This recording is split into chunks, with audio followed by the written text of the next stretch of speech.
शिवाजी महाराजांना अभिवादन करण्यासाठी गृहमंत्री अमित शहा रायगडमध्ये दाखल। मुख्यमंत्री आणि दोन्ही उपमुख्यमंत्री सुद्धा सोहळ्यासाठी उपस्थित राहणार।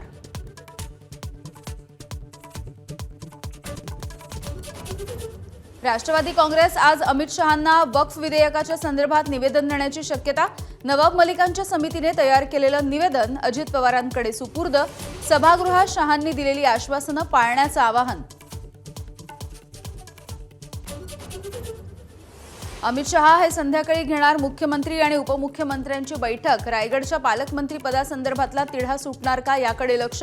तर अजित पवार बैठकीला उपस्थित राहणार नसल्याची माहिती। पालकमंत्री पदाच्या विषयांवरती आज चर्चा करण्याचं कारण नाही। खासदार सुनील तटकरेंची माहिती। तर अमितभाई स्नेहभोजनाला येत असल्यानं आदर। तटकरेंची प्रतिक्रिया।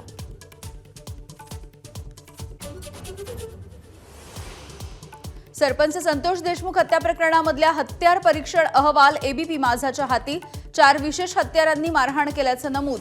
हत्यार कराड गँगने तयार केल्याचा अहवालामध्ये उल्लेख।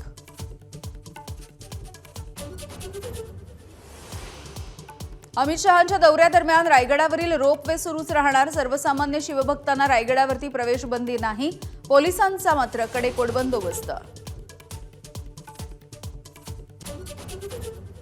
एमपीएससीच्या विद्यार्थ्यांनी पुण्यामध्ये घेतली शरद पवारांची भेट। कालच्या आंदोलनानंतर मागण्यांचं पत्र घेऊन चर्चा। पवारांच्या फोननंतर आयोगाच्या अध्यक्षांनी विद्यार्थ्यांना दिली भेटीची वेळ।